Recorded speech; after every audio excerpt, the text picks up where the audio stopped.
So we're going to do the same thing as we did in the last video, and that is draw another high-level overview in the context of porn addiction, of where each of us sort of are positioning ourselves, or in my case, positioned myself when it comes to the NoFap method of doing things. So, as I've said before, I feel that naturally we all, at some point or another in our addiction or in our process of quitting our addiction, naturally come across this community or this method, whichever way you want to put it, at some point or another, right? And what happens is we pick up a lot of advice and a lot of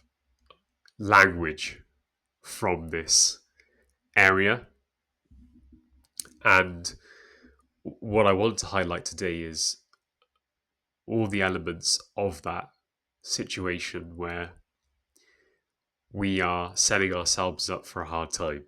And if you've landed on this video and you've just relapsed, I want this to be a sort of video of hope for you, and really perhaps unblock something that you didn't realize beforehand. And so I want this to be something that hits home, because I want it to really have that effect, and I want to also have it that's something that hits home for me as well. So we're all in this together, and I'm just going to enjoy myself trying to explain it all.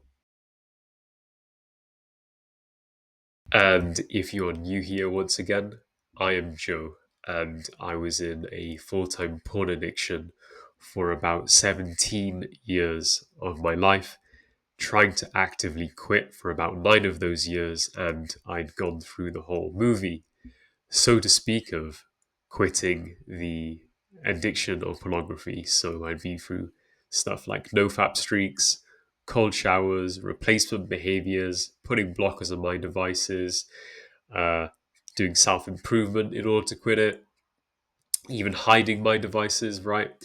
All the long line of stuff that we've all tried before. And to top that all off, taking 2 other paid programs in order to stop as well. And unfortunately, they didn't end up in success either. And so, as they say, third time is a charm.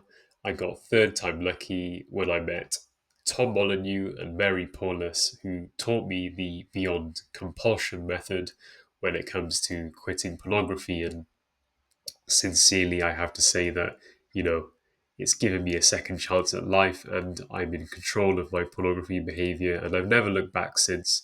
And I am now doing exactly what those 2 awesome people are doing, and trying to spread this method, trying to get more people to quit, trying to get a better picture of this problem in general, and we're on the quest to do so. So yeah, as you can see, we got the red NoFap rocket ship behind me, and we're going to go into a technical overview of the NoFap method on Miro very shortly. But I just wanted to, highlight how we're going to identify a lot of pitfalls that we have all fallen into when it comes to using the NoFap method. And I just want to, let you guys know that if you're currently quitting pornography or in the process of it, and you're struggling and you're on the NoFap way of doing things, and hopefully this overview is going to give you a good idea of where to shift your focus, that focus being shifted towards your addicted neural pathways, as opposed to the methods that we've tried over and over again in order to sort of circumvent the effects of pornography addiction. So we're looking to attack it directly, and how to shift our focus to that point, right? And yes, as the title of the video has highlighted, we're also going to be looking at some NoFap Reddit posts, giving them a bit of a read, and we're going to analyze the language of them and how that also keeps us in a disadvantaged position when it comes to quitting our compulsive pornography behavior. So, without further ado, let's get right into it. All right, guys, awesome. So we're back in the diagram, and you can see we start again at the initial cause stage. So I just want to reiterate that at this stage, if you've been, in the cycle of addiction for a long time now, and you've been through, the back and forth of the constant conflict, and you're just in the period of your life where you want to solve this situation that you're in, it's not important at this stage, or not of big importance at this stage, that you go back and try to work out the initial cause. If you don't understand it, don't worry about it. Just understand that there was an initial cause. For more information on this, obviously refer to the previous video that we did based on the role of trauma and how that plays into your recovery of your pornography addiction. Okay, nice. So, yes, we've got into a pornography habit, and the neural rewiring has started to occur. Now, what's underpinning this neural rewiring is, this background process, which of course we're not paying attention to when we're, engaging in our addiction, but this is happening in the background, whether we like it or not, right? So, this neural rewiring is happening when we're engaging in our compulsive pornography behavior, and it's on a case-by-case basis for how much people engage in it. But for example, volume will represent X times per day, per week, per month, right? Very common, any of those categories, right? And that is over an amount of time, right? So on a macro level, so that could be over months or years or decades, or even my case, it was a decade and a half at least of engaging in the behavior, right, on a long-term level. So what happens is, and I just want to zoom out just so we get a bigger picture of what we're dealing with here, but we enter the cycle, and we all have been in the cycle, each one of us, that have found it very difficult to break our pornography habit. We've all been in this cycle, and we're going to get into the nitty-gritty of it, how it relates to the NoFap method shortly, but I just want to sort of take us from the start, and I've done that start thing for a reason. I want to get the idea through that every arrow in red is the sort of negative consequences, or the negative rewiring that has been happening all this time, and then when we see the green arrow, that's what we're gonna aim for, right? So the red is the bad rewiring, and the green is the good rewiring. So let's get into it.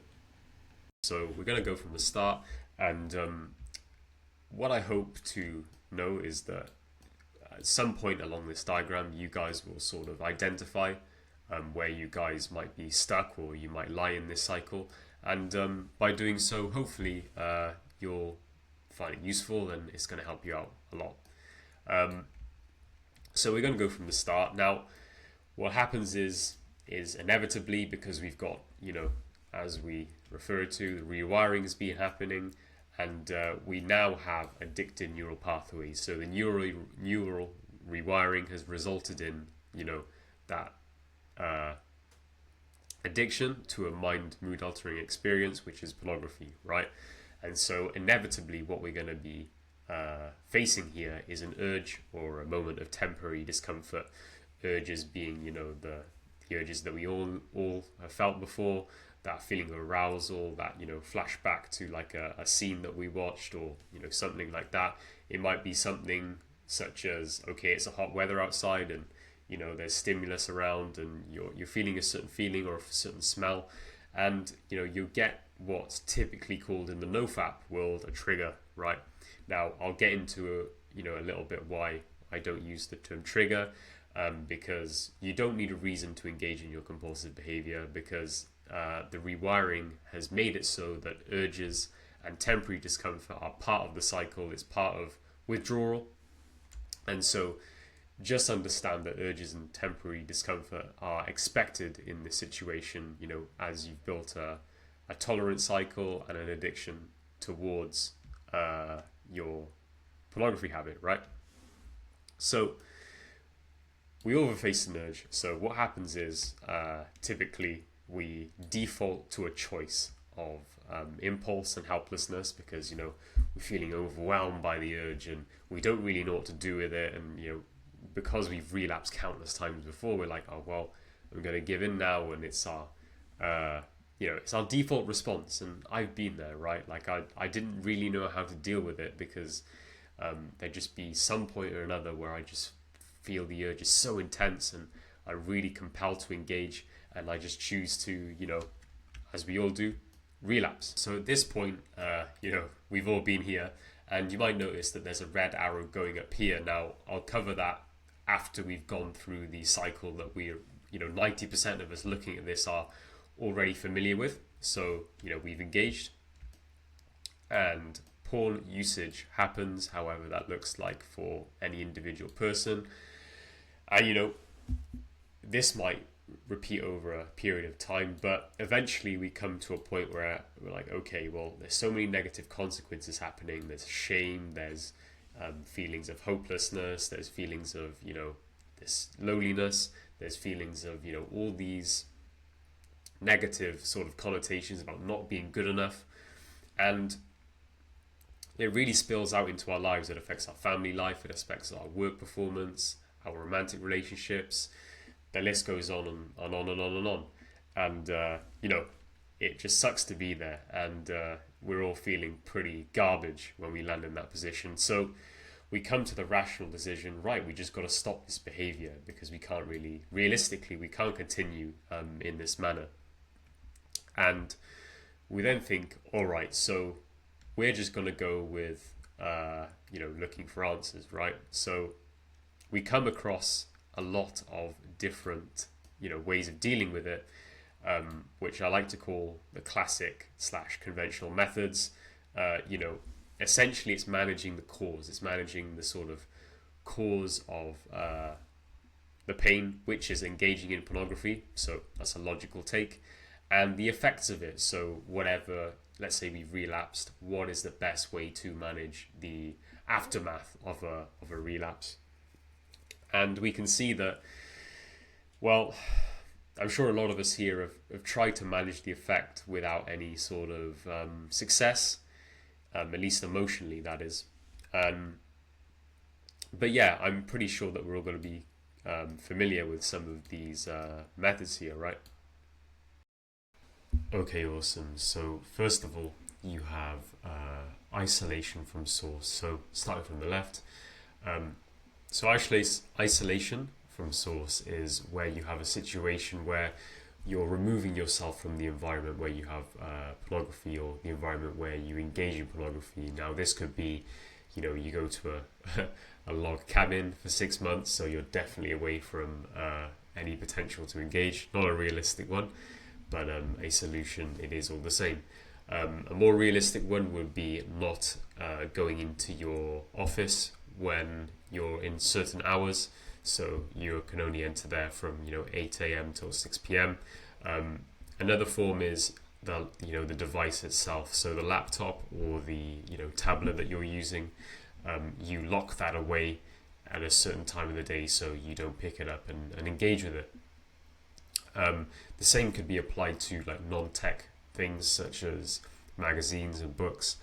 And another sort of minor form of this is the use of blockers. So you install blockers on your devices so you cannot engage in porn or perhaps the internet between a certain time of the day. Let's say all night. You set your blocker to an all-night internet outage. So that's isolation from source. So self-improvement programs is the next one. Now, self-improvement takes many shapes and forms. The idea I want to get through here is that, you'll perhaps take a sort of fitness self-improvement course or a business sales course, or perhaps, you go to university to, better yourself grow as a person, or do something such as that, right? Now, your intention here is to grow as a person within yourself so that you outgrow your pornography habit. That's the intention that we normally go in with when we're using self-improvement as a way to quit. Now, what happens is because you're not intentionally working on the addiction itself, you're not targeting the addiction intentionally. In this instance, you are not targeting the addicted neural pathways intentionally. This strategy will always inevitably fall short if you are still engaging while you're self-improving, right? And it tends to be the case that no matter how hard you work, no matter how self-improved you become, you may get the benefits and they may manifest in reality, but a lot of the emotional drag of the addiction really sort of downplays any improvement that you make. And that was the case for me, at least anyway. Here we've got trauma/therapy professionals. So in the last video, we went over, the whole background behind why it isn't important at this stage to understand why or how you actually landed in the addiction, the series of events that happened to get you into a sort of state where you used porn to cope with strong emotions, etc., right? It is very useful to know, no doubt, and we cover that in the previous video, trauma's role in addiction recovery, in this case, porn addiction recovery. And, again, if you're stuck in the state of being addicted for so many years and you've tried looking in the past, do not worry about it. Because what we really want to be doing is actually connecting with the addictive mechanism itself, the mechanism within your, neural circuitry, your addicted neural pathways, and connecting with that before we even go back into the past and try to figure this stuff. Because, as mentioned in the previous video, once you actually manage to stop the behavior and get out of the constant conflict of being in a pornography addiction, then it's just going to be a lot more beneficial, and you're going to have a lot more of a clear mindset. You're coming from a place of clarity when you revisit things such as therapy or uncovering trauma. Okay, awesome. So next we've got men's/accountability groups. Now, men's or women's groups, this addiction doesn't discriminate on gender at all, and it affects us all directly and indirectly. So I've been in a few men's groups before. I found them very useful in terms of gaining perspective on who is on this path with me, and really relating to those emotional nuances with other people when you're going through a full-time addiction. And I find it very useful because you sometimes feel that you're alone in this situation, and it can be very demoralizing in that sense. And I was certainly in that position where I thought, I'm in this sort of situation on my own. There's no one, no one's as messed up as I am, and that's a lot of addicted/junkie thinking, which we'll get onto that in a minute. But it's good to sort of unpack and relate to other guys and openly share about your experiences. So what typically happens is you have a call in the week, maybe a Zoom call or a Teams call, once or twice a week, and you get together and share your wins and losses. Perhaps you relapse and you want to share what you felt about that, or perhaps you didn't relapse and you wanted to share about your wins and perhaps what worked. We'll get onto that as well in a minute. But the thing about the groups that I was in is that there wasn't sort of a targeted agenda when we were in these groups. When we were conversing, we weren't actually focusing on a certain topic. Now, what ideally the topic would be about is rewiring addicted neural pathways. And in the BC method, we've got a school group and everything, and we actually have weekly calls where we intentionally talk about, this is the problem, we focus on this problem, and we bounce ideas off each other in order to solve this one problem, addicted neural pathways. However, in my experience, when I've joined these groups, we're sort of jumping from one thing to another. It might be self-development, it might be, family life, focusing on work, or just the wins and losses, and there's no sort of direction or aim that we're all sort of tunnel visioned towards. And that's very important for a group if you're using that method. So targeting one direction, targeting the right things in this way. Okay, and the topic we've all been waiting for, NoFap. So we're going to go through the strategies first, and then we'll go into the language. So a lot of us have been in the Reddit and these communities, and we found NoFap however we found it, but it's a common step along the recovering porn addicts path, right? So I'm sure a lot of us recognize some of these strategies here, right? So let's just go through them. So first of all, streaks and counting days. Now, counting days is a very sort of, everyone is very obsessed with it when you come into the NoFap community, and it's something which we use as a metric to measure success when you're in the NoFap method. And what happens is that when it comes to counting days, there's usually sort of a benchmark of days, right? So you've got 30 days, which is the first benchmark. You've got, then 90 days, which is like a gold standard for perhaps rewiring off the, off fapping, essentially. And then you've got 180 days and so on and so forth. And you're racking up a lot of days, right? And that's sort of the goal and the mentality of metric success when you're in NoFap. And there's many disadvantages to that, which we'll cover now. So there's so many things that we could sort of talk about when it comes to days, but let's do a summary. And so the thing about days is that it's simply just a number and a metric of how many days you've not engaged in pornography and masturbation for. For example, you get to 10 or 20 days, and just for the record, I found it very difficult to get past 3 days before the Beyond Compulsion method. Then it was like, I was getting 7 days, I couldn't get past 7 days. I think before the Beyond Compulsion method, the highest number of days I got to was about 23 days. And so when I saw someone that had reached 30 days, I was like, wow, oh my gosh, like that's insane. And I struggled a lot with days, right? Let's put it that way. And what I want to say about it is, counting days is simply just a metric. It's a number that you've just stayed away from it for. It isn't an accurate measure or metric of how free you feel from the addiction in the moment, right? So we have guys coming into the program in the BC method who have gone, 90 days, 180 days, some even a year, but that entire year has just sucked, and it's just been a struggle, and they've just not been enjoying it. They've constantly been using willpower to get past the urges, and honestly, they've just really struggled with it, and they didn't feel free from the addiction in that way. Now, with this method that I learnt,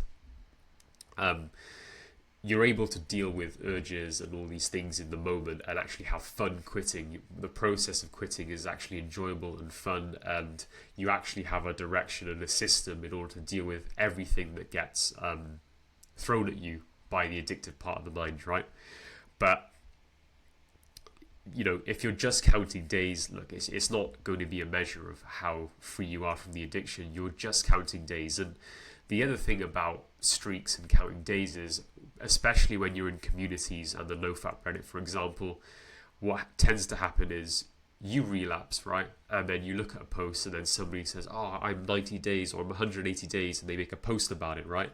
And then you're there thinking, damn, there must be, these guys are doing so well. Like, I can't even get past 10 days. And, these guys looks like it's so easy for these guys. I mean, why can't I get past 5 days? Like, what is wrong with me? Like, why can't I do as well as they can?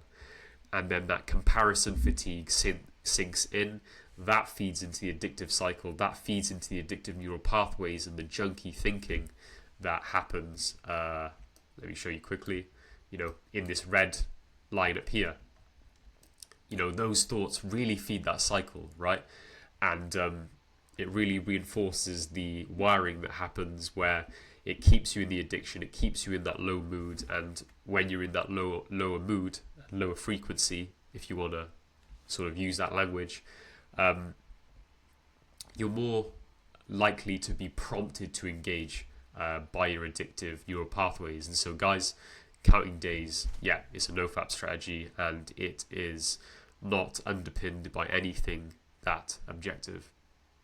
Cool, so the next one is workout routine replacement. So for example, when I feel the urge, when I feel the temporary discomfort of wanting to engage in porn, I will then go and do 30 push-ups, 40 push-ups, or in my case, I used to go outside and run around the block and sort of deal with the urge that way. Now, this is a good behavior, right? I mean, we can't be negative about physical exercise. It's a good thing to do, no doubt about it, but to use it as a strategy in order to deal with compulsive desire. So, where is it? Compulsive desire. Yep. In order to deal with compulsive desire, it falls short because what happens is I'll finish the run around the block, or I'll finish my push-ups, I'll come back, sit down, and inevitably those, these feelings of urges will come again. Now you could be thinking, oh, well, I'm rewiring because I am, when I feel an urge, I'm doing this, I'm doing an alternate behavior, right? But it's not addressing the desire directly. It's not actually unpacking it directly. And you're going to end up in a situation where you're just going to feel the desire again fall over you. And there's going to be a point where it's like, oh, okay, well, you're going to have all this junky thinking going on, which sort of is able to go around this whole workout routine stuff. And then we've all been in those moments where it's like, damn, this urge is so big right now, and it'd be so good to engage, and this language comes out, right? And we've all been there, and inevitably we relapse, right? So again, as a strategy, it's intuitive, but it isn't successful as we want it to be. All right, so next up, we've got accountability partners. Accountability partners is something that I've had before. So I attended a paid program to try and quit pornography before. And what happened is I was assigned accountability partner, and it wasn't an effective strategy. At the time, I thought it would be, but obviously with the education that I have now, I understand, why that is. So the one aspect is that, when you have an accountability partner, there's so much sort of gap between you and messaging your accountability partner, because when you're in the throe of full-time addiction, you have all this compulsive desire, that addicted and junky thinking, which sort of has this propensity to get in between you and messaging your accountability partner in the moment. So for example, you're like, oh man, that scene was so good. Are you sure you want to message him, or do you want to enjoy, watching pornography? Or for example, it's like, oh, message him later, go eat some food now. And then, once you're back and eating your food and then you finished, maybe the urge will be over, and maybe then you can reach out to him. Or, don't worry, you'll be fine with this urge. You can do it. Message him later, right? And this was happening every time, and this is the language that came up between me and messaging my accountability partner. And even if I actually got to messaging the accountability partner, what would happen is I would reach out to him, and then they would come back and be like, well, come on, man, don't worry about it. You got this, bro. You can hold out. You're strong. You're the man, right? And it's cool just having it there. But again, it's not something that's directly addressing the compulsive desire or the addictive neural pathways and really putting me in a position where I'm thinking the choice through whether to engage or not from a rational point of view, and not having the addicted part in control, or any emotional self in control, right? The other aspect is that it puts you in a position of sort of powerlessness. We want to face the addicted neural pathways. We want to face the addicted part of the mind from a position of strength and power. And having, an accountability partner in this case is sort of like, well, I need to message my accountability partner, otherwise I'm just not going to be able to overcome this. I'm going to be stuck if I don't have a accountability partner. And that's definitely not the mindset we want. We want to put ourselves in a position of power and strength and rationality in order to deal with this feeling of compulsive desire on our own. Another thing that I was advised to do when I was in a paid program was, once you're feeling the urge, run to the Facebook group, message the group, right? And it just wasn't a position of sort of strength to be at. I want, you want to feel that you can deal with this situation on your own, and you can. But I think at that time it was sort of good intentions masked by a bad strategy that put you in a mindset of sort of vulnerability and not strength. And the strength is where we want to be at. All right, cool. Meditation and deep breathing, guys, very common. And I think when I was getting taught the Beyond Compulsion method by Tom and Mary, they tell me that a lot of guys come to them with this experience, right? And we've all done meditation and deep breathing at some point or another, and it's a good practice to do in general in life. And I think there's a lot of benefit of sort of clarity in life and regulating yourself in the moment, and this is all good stuff. Of course, using it as a strategy, as a NoFap strategy, because I see a lot of Reddit posts in the NoFap Reddit talk about this. And again, although it's a useful practice, it's not something that is addressing the compulsive desire directly. It's not addressing the addictive neural pathways directly, and it certainly may sort of blunt the junky thinking and the compulsive sort of desire that you have in your head for the moment. But again, as we were saying before, compulsive desire refuses to be ignored, and it's just going to be coming back again and again until you address it with the correct tool and address it correctly, right? So again, a good practice, but as a strategy to stop your compulsive born behavior, it's going to be a challenge just using that on its own. I've got workout routine replacement again here, should probably remove that. But then we come to willpower. We don't need any introduction to willpower. I think 90% of us, 95% of us used it as our first strategy to try and get control of ourselves and stop this behavior. But yeah, essentially it doesn't address any compulsive thinking. It doesn't address our addictive neural pathways, that's for sure. We're just, as they call it, white knuckling. I only learnt that phrase quite recently. But yeah, going through it with willpower is definitely a strategy that is very sort of prone to failure. I'm not going to say it's impossible. I'm sure it isn't. But it isn't a smart strategy by any means. And we learn the hard way about why willpower doesn't work. I'm sure most of us have, right? Root cause identification. So again, finding the root cause of why we're engaging. So part of it comes into the trauma therapy sort of realm, what happened in our childhood, etc. The other part of it is the in the moment stuff that's happening. So perhaps when I'm feeling lonely, perhaps when I'm feeling stressed, that's the root cause of why I'm engaging in pornography.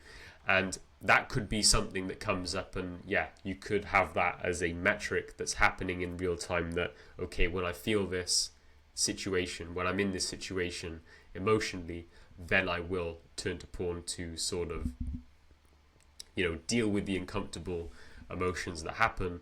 But it still doesn't address the addictive neural pathways in terms of, okay, how do we have a strategy just to deal with those moments? And in the Beyond Compulsion method, we have a 5-fact script that covers everything. When, if you're feeling stressed, if you're feeling lonely, if you're feeling any of these feelings, right?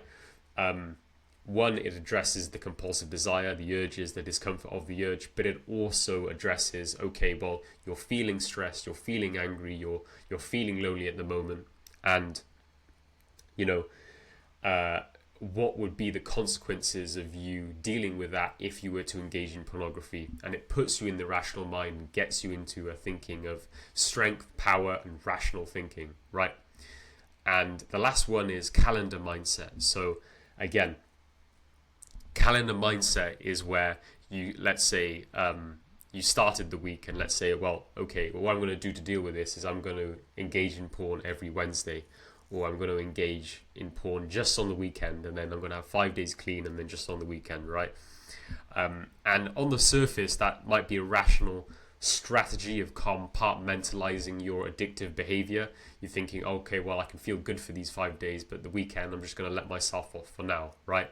The problem with this is, when you relapse, inevitably, you're back in the addiction, and your desires are going to be even more compelling. They're going to be even more compounding and powerful. And so if you just engage once in the week, you're still going to have that junky thinking. You're still going to be in conflict. You're still going to have that junky thinking that comes up, and all this thinking that we have, that we're very used to, of all these negative emotions that will come to soon. They'll still apply in this moment, and that's not a way to live. And you can easily just fall back into a full-time 5-day-a-week binge, etc., right? And that's definitely not where we want to be. And I've certainly been there, and learned the hard way. And I'm pretty sure a lot of people full-time in this addiction have learned the same thing. So we're over to the NoFap language now. I've certainly been someone who's been reading through Reddit and been very compelled by the advice, regardless of the objective sort of value that advice holds. I certainly bought into it at the time, and I think a lot of that is to do with sort of the junky thinking and the helplessness that gets promoted by the addicted neural pathways and the addicted part of the mind when it comes to this cycle that we have here, and this addicted part of the mind here, which is the operating base of all the addictive neural pathways, right? So the first common NoFap sort of language when I read posts is they get frustrated because they've relapsed again, and in their mind they're sort of like, okay, well, I don't want to watch porn, yet I still do it, right? I don't want to watch it. I don't want to watch porn. I don't like it. I don't want to have anything to do with it. Which, yes, you don't want the consequences of watching porn.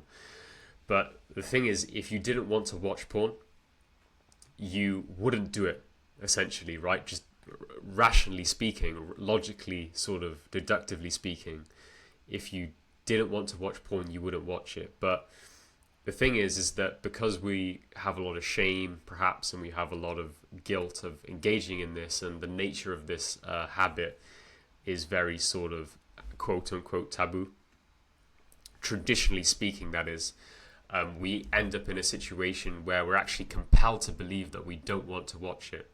The correct way of thinking about this is, no, you do want to watch it.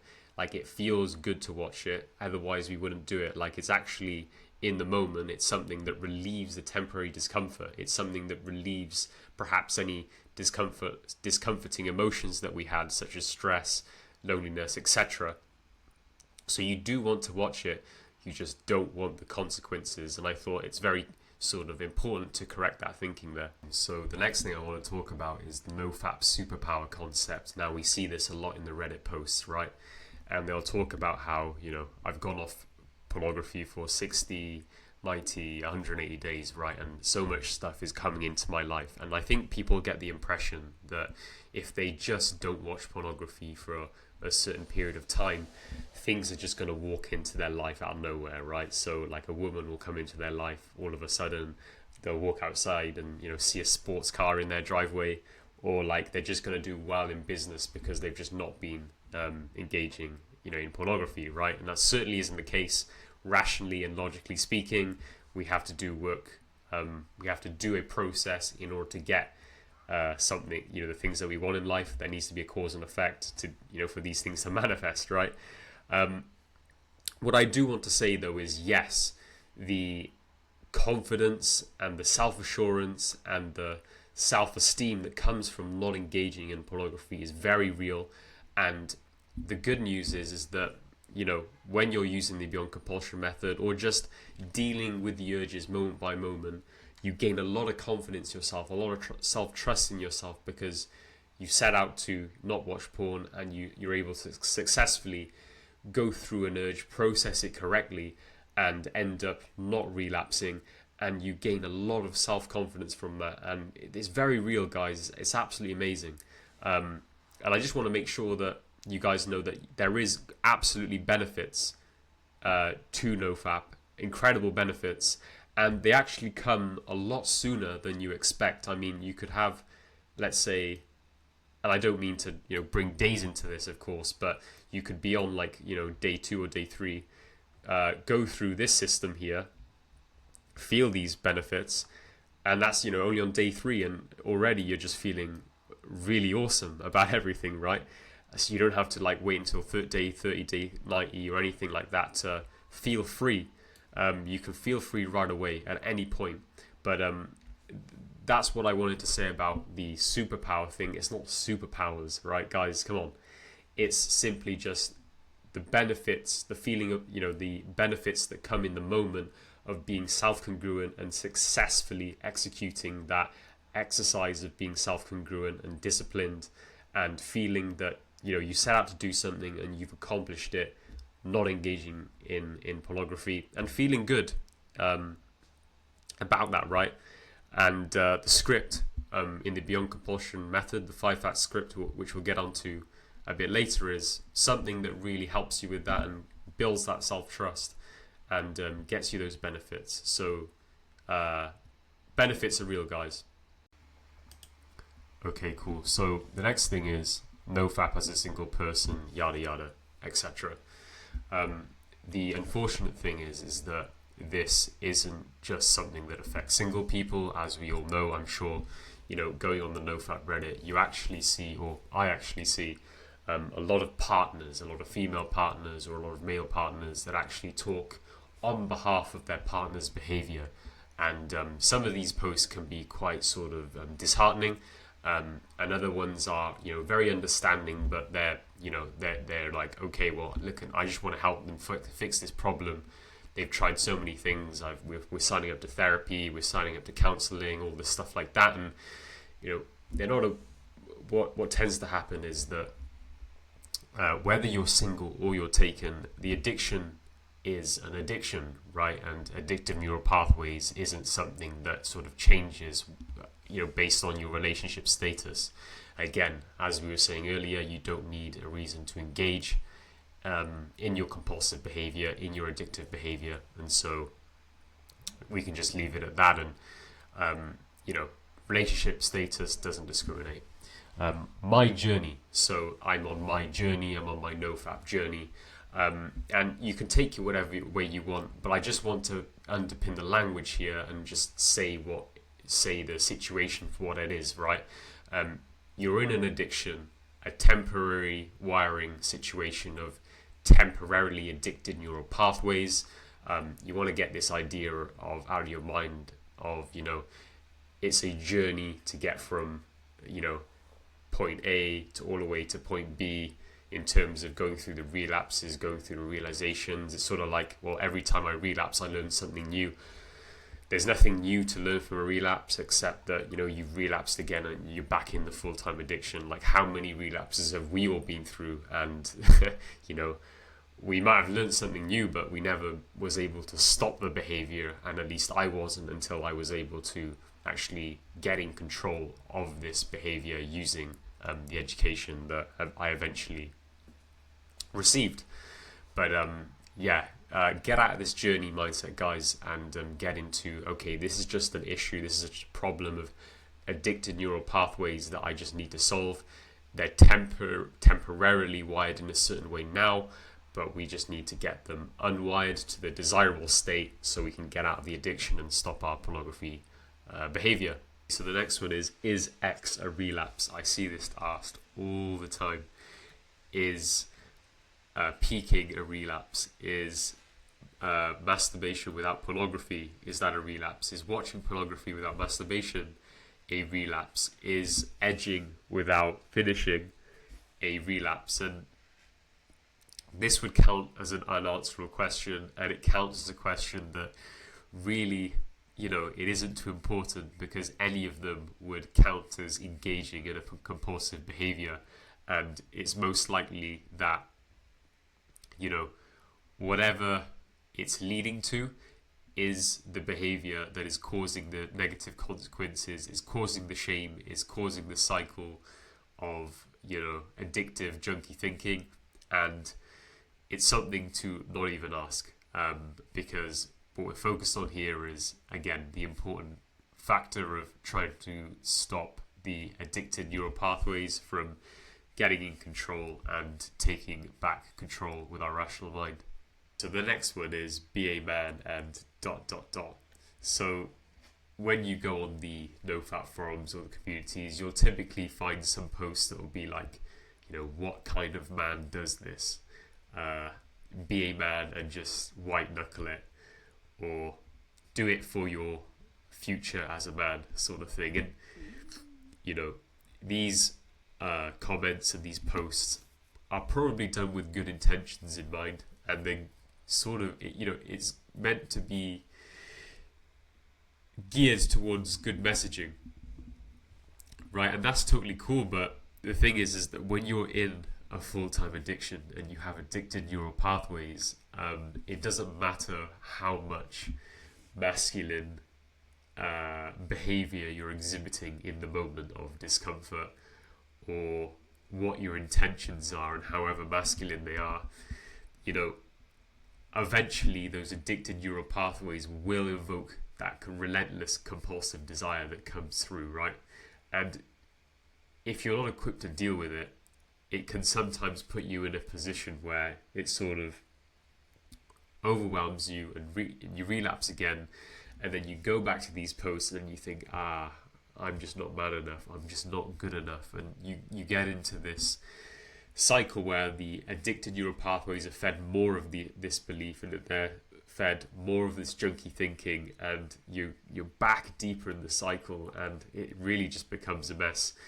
And although these are good intended messages, and I'm sure they are, a lot of the time some of these posts are not really underpinned by any objective standard of sort of masculine behavior anyway, and so it's kind of has you get second guessing yourself, and you're sort of thinking, well, next time I go on the next streak, am I being manly enough? Am I doing this right? Am I acting like a man should?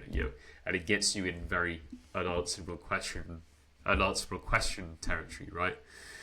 Second of all, this isn't just a man's issue, it's also a woman's issue. And so when you look at it objectively, it is the human mind which has addicted neural pathways. Doesn't matter of the gender. Addicted neural pathways are addicted neural pathways. It's like any addicted addictive behavior, such as alcohol, such as cocaine. The principle of the mechanic of addictive neural pathways is the same, and that needs to get under control. The next one is I'm X days in, and I don't want to lose. So this refers to not wanting to lose the streak. And again, we talked about the streak mentality, the streak philosophy, and how you're not actually objectively measuring how free you are from the addiction when you're counting days. It doesn't matter whether you're on day 30, day 90, day 365, or day 10. If you're not feeling free from the addiction in the moment by moment, you're not really giving that value of day any sort of victorious meaning. It's just a metric that you're just measuring how long you've not watched porn for. And it's not a good measurement of, like I said, how free you feel in the moment. So again, just the language behind the streak mentality there. You're in a war, a battle, a fight. You're in a war against your porn addiction. You're in a battle against your porn addiction. Now, I understand the sentiment behind this, because it can feel quite noble. It can feel quite, okay, you're trying to conquer your lower self.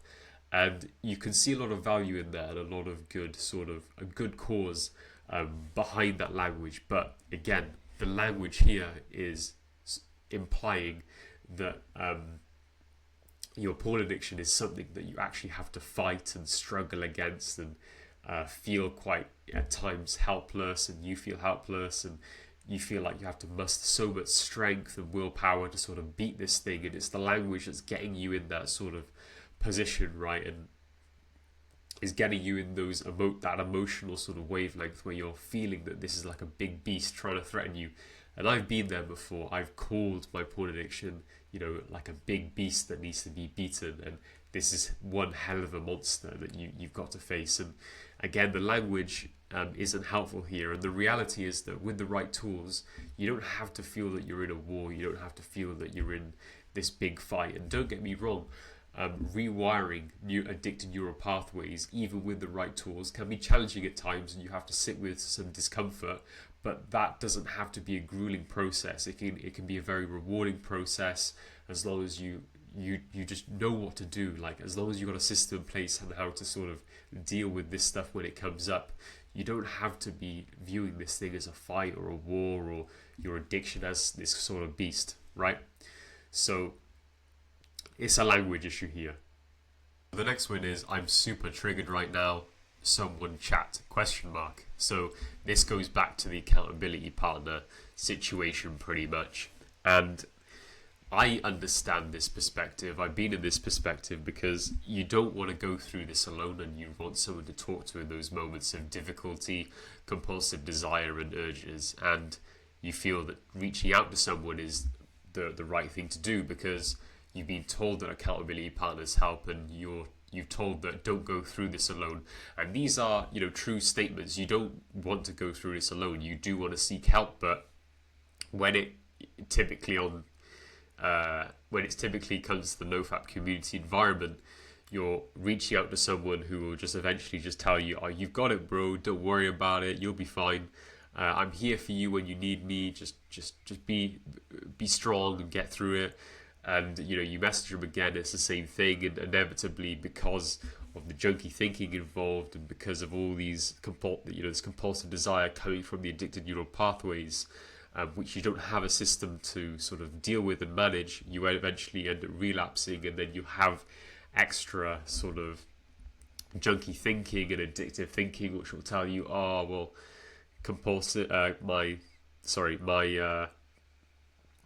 I reached out to someone, accountability partners don't work for me, there must be something wrong with me because it did work for me," right?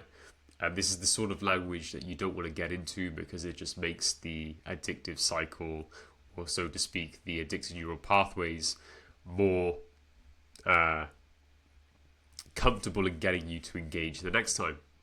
So the next one is slipping versus relapsing. Now, after 17 years of being in this addiction and in this problem, the final sort of conclusion I would have to really put my critical lens on here is that slipping isn't really a thing. And I would replace the word slipping versus relapsing, the whole thing, just with engaging in compulsivity, engaging in your compulsive behavior, right?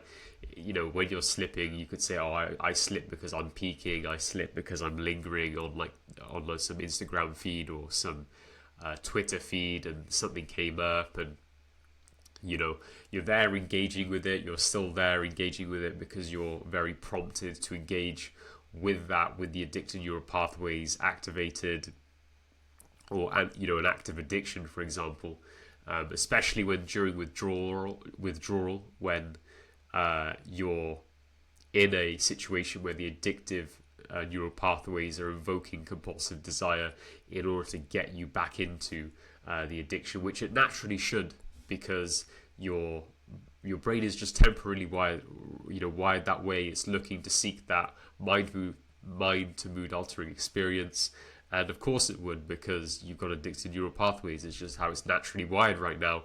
It's how it's temporarily wired right now.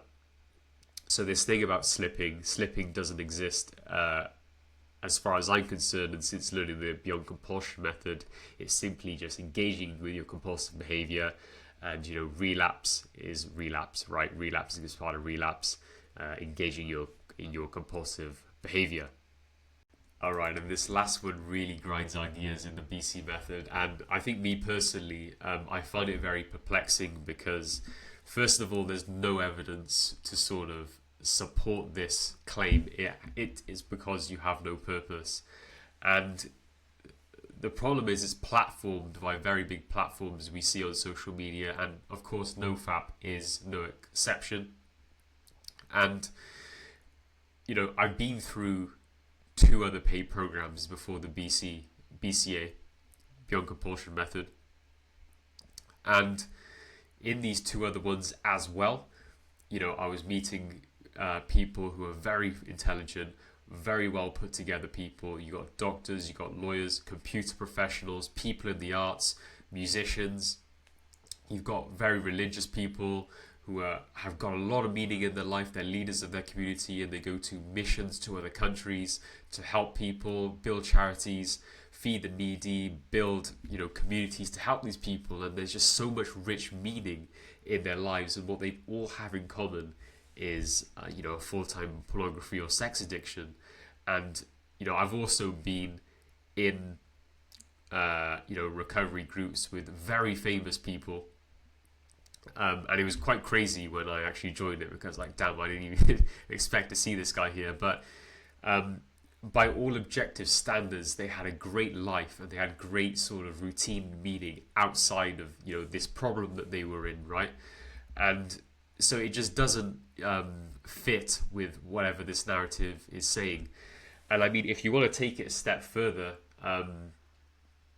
people who have come out with publicly, famous people who have come out with it publicly, so I'm not sort of besmirching it, but people such as Tiger Woods, Russell Brand, Kanye West, Mark Wahlberg, all these guys are pornography and sex addiction. By any modern metric, by any modern standard, these guys have mastered their craft. They're by no means not successful. They all had a purpose in order to really become excellent at what they did. Otherwise, it wouldn't make sense why they're where they're at, why they are where they're at, right? And so again, no evidence to suggest the claim here. So, and again, it can get you into junky thinking. It could be like, what am I doing with my life? I must be doing something wrong if I'm in this addiction and I'm stuck in it. I must be going somewhere sort of wrong. It gets you into unanswerable questions. It gets you second guessing yourself. And again, this really feeds, again, the addicted neural pathways, the junky thinking that comes with it. And you're just back in the cycle of this addictive thinking. And we want to get out of it. So we've covered the NoFap, well, some of the NoFap language, a big portion of it, and some of the NoFap strategies as well. And what we'll do is continue along the flow here. So we're implementing any of these, right? NoFap for this instance. We come along and we get to a point where we've been trying out these strategies, and we eventually get into a situation where we run into some mismanagement. So we're missing something with the method that, when we encounter this urge here, we're mismanaging this urge, and we're sort of, we got hit by a blind spot, usually what happens. And the thing is that all these methods here, they don't really have a solid mechanism.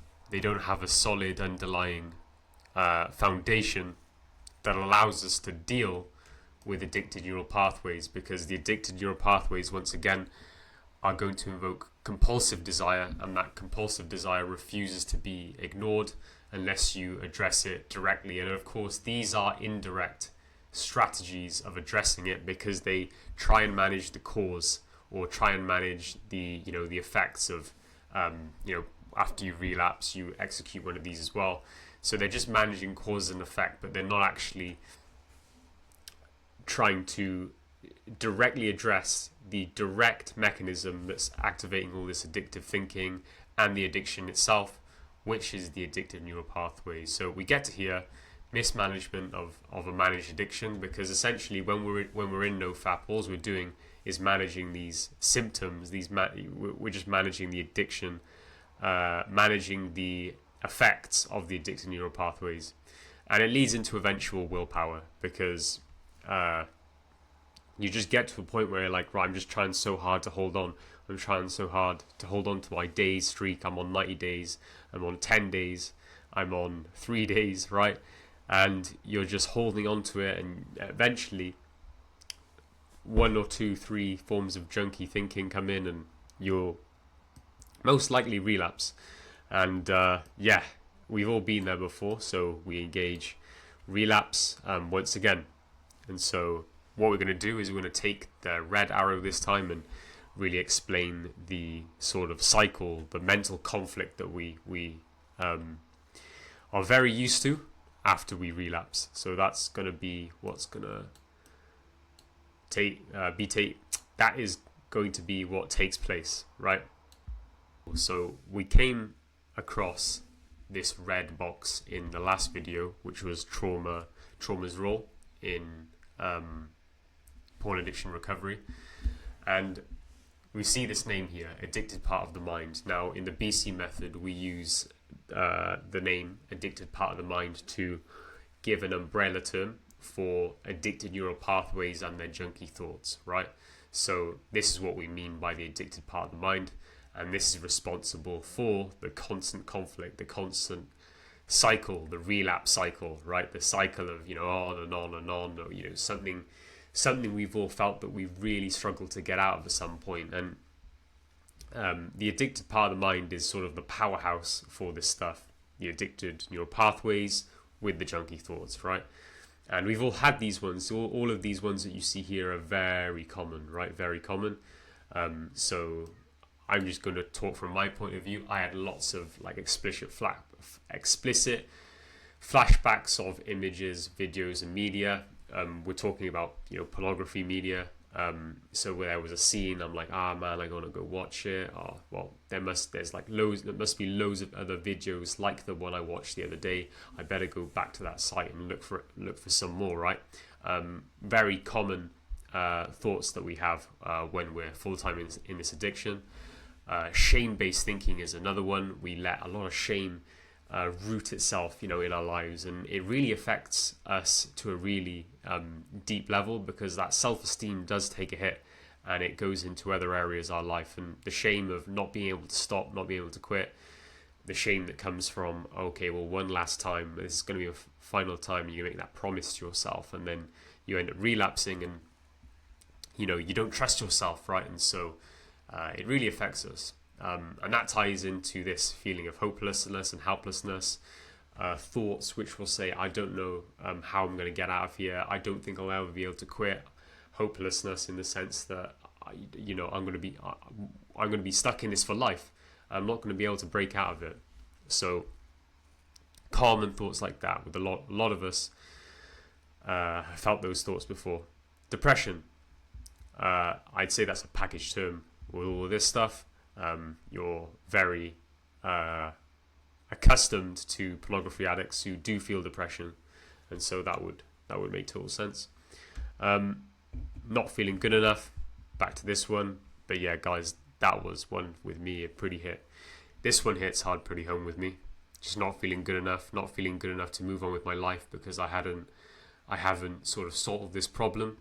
I'm not feeling good enough because I'm not good enough to move on to the business I want to do. I'm not good enough because I haven't quit this addiction, and I can't move on to getting married, etc. So yeah, this one, real talk, it's a heavy one, right? Endless search for answers. So we go back in the NoFap cycle. We try all of these.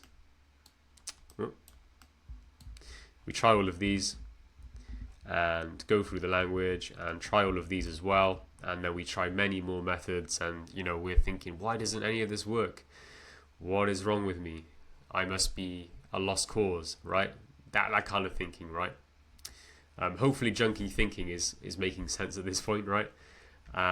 Isolation and anxiousness. Yeah, isolation because you feel that shame and you don't really want to see anyone, and you don't really want to hang out with friends or family, and when you do, you're there really sort of feeling anxious about it, because you're thinking, I bet these people know that I've been engaging in porn, and you feel very anxious about that fact, because you just feel a lot of, man, it's not a good place to be. Yeah, I got that twice. So this one should be, let me hit it first. Unanswerable questions. Unanswerable questions. So this is what we'll get onto real quickly, just to explain that. All right, so unanswerable questions. So unanswerable questions is a concept within the Beyond Compulsion method, and we won't go into much depth on it with this presentation, but what essentially is an example of an unanswerable question might be something along the lines of, am I wanting to engage in pornography right now? Or am I wanting to engage in the thought of wanting to engage in pornography right now? Okay, so on the surface, these type of questions might seem very insightful and very mindful, and they might actually seem as though they're worth sort of delving into a little bit. Now, when you're in the process of rewiring your neural pathways, you'll come to understand that this is an unanswerable question, and unanswerable questions are essentially shrewd ploys from the addicted part of the mind in order to get you off track and possibly get you on track to relapse, engaging in your compulsive behavior, because it takes you away from the original method, whatever that method might be, of rewiring addicted neural pathways, right? Such as in the Beyond Compulsion method, we use a 5-fact script, and when an unanswerable question comes along, it might try and say, oh, well, investigate this, right? Ask yourself this, maybe this is insightful. And you start going down that avenue instead of actually using your 5-fact script to continue rewiring your pathways. And in the Beyond Compulsion method, when we recognize an unanswerable question comes up, we go straight to the 5-fact script. Now, I wanted to put this in there because I wanted to demonstrate that there's actual layers to a little bit of multi-layer sort of understanding to addicted neural pathways and to the addicted part of the mind and its behavior, and that with the right education, you can really get the hang of this and really turn things around, right? Of course, there are many, many more thoughts, many different types of thoughts, which could come into the addicted part of the mind or addicted neural pathways, addictive thinking thought patterns. And sometimes it can be quite particular to an individual, right? And we've got this sentence here, which is sort of a summary for the addicted part of the mind, which is, keeps our mind/mood in a state conducive to engaging due to the neural wiring, the addictive neural wiring from the addicted neural pathways. And so, when we zoom out, we can see the red, and we go in this cycle, we decide to stop, we go through the strategies, we mismanage, we engage in relapse, and wiring happens again, over and over and over and over again. The cycle keeps on and on and on until we have a good strategy to stop it and manage these parts correctly in order to get out of the situation and ideally rewire the addicted neural pathways so we can change the direction completely. And yeah, it's like, the shame, the cycle of shame, helplessness, hopelessness, depression, not feeling good enough, all this cycle of feeling all these thoughts, even when you're doing these things, even when you're doing streaks, workout routines, accountability partners, trigger identification, yada yada, right? These thoughts keep coming and coming and coming, cycle and cycle. Now, you may, through, let's say, a period of not engaging, you may feel a lot less of this junky thinking, a lot less of these junky thoughts. But the compulsive desire to still engage will still be there, and you still will have the urges. And definitely, as when you're in that state of withdrawal, when those sort of junky thinking comes more into the forefront, because as it naturally should, your addicted neural pathways have become very used to a pattern of behavior over time, and so naturally it just wants to get the mind and the brain to revert to that behavior. And so you should expect these flashback images, junky thoughts, and thoughts of urges, feelings of arousal, all these different types of thoughts which you can expect in a porn addiction, right? But anyway, what we essentially want to do is get out of this cycle. We want to get into the state where we can rewire our addictive neural pathways. So we're going to go through this line again and decide to stop. But this time we're going to go upward. Yeah, so what we want to do is when we decide to stop, we make that decision again. But this time we employ the different strategy. So this is the strategy to proactively rewire through repetition of an action or a strategy or a method that will allow us to embrace temporary discomfort in the moment, right, of any sort of emotion, whether it's urges, whether it's compulsive desire, whether it's sort of emotional discomfort, and rewire the neural pathways. So how do we do that? You want to use tools and education related to rewiring addictive neural pathways to do the rewiring of your addictive neural pathways. For example, the Beyond Compulsion Method 5-fact script. So whenever we go through this cycle, as you see here, we will use the 5-fact script, and we'll get onto that now. But essentially, what this should facilitate is use the present moment. So it should ground ourselves in the present moment and facilitate a choice from a position of strength and power, right? So this tool should, one, get you into the mindset of, okay, we're going to focus on the moment, be in the moment of focusing what is happening in the present moment. And number two, the tools and education should facilitate a choice from a position of strength and power. So that strength and power should allow you to actually get the rational mind in front, get the rational mind in control, and have you make a choice from that position. And it sure is a hell of a lot easier to make a choice when the rational mind is in control, right? So we get to this choice and we make the choice, and we can make two choices, right? Who would have guessed? So we make the choice and we do we come back to the urge, the temporary discomfort, right? Now we'll go back to choice one. So if you choose not to use the tool and choose not to try and do the rewiring of addictive neural pathways via that tool, your default choice will be choice one, which is the default choice that you've always taken from the impulse, from the feelings of helplessness, shame, etc., to engage, right, and relapse, and we're back in this cycle, right? Now, what you can also do is make the choice and choose to embrace the temporary discomfort in that moment. And of course, if you embrace the temporary discomfort, you chose not to engage, and you do this enough times over time. We'll get onto that in a minute.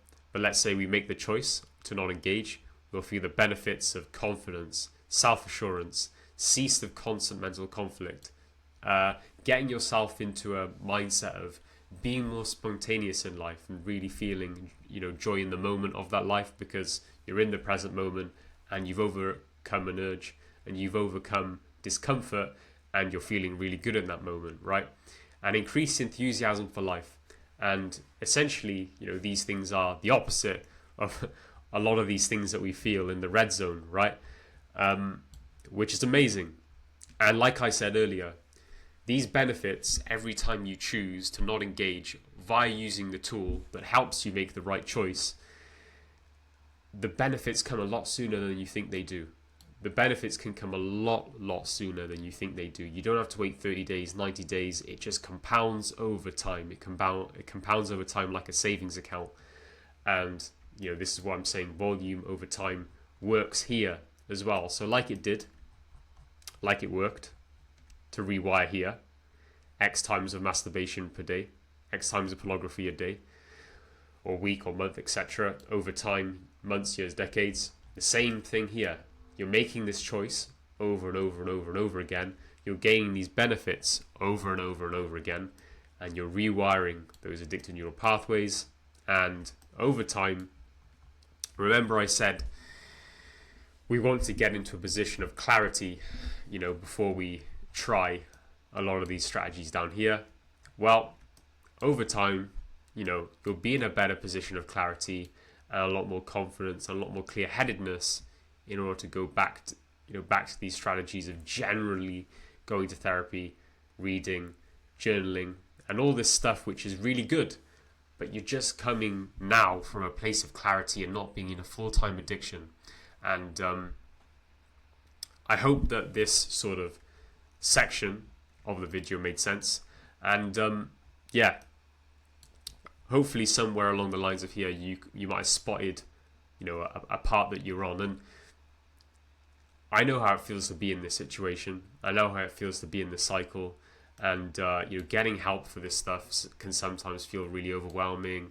You're not sure, if something will work because of all these thoughts that you've had. And when you see like a method that will supposedly help, and you've probably seen a lot of videos online before advertising this sort of stuff.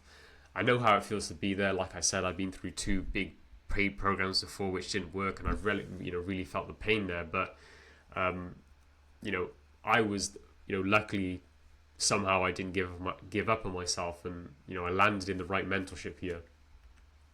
And this method of doing stuff is just, man, it's just crazy. Like, honestly, I wish this was the first method I came across. But look, you go through losses in life, and you eventually, land at the right choice. And the Beyond Compulsion method was the right choice for me. But it makes sense now why it's the right choice for me. And perhaps you could say, you had to go through the bad choices first to understand that. But it depends how much you want to sort of suffer in it before you find the right solution, right? But hey ho, we all do our thing.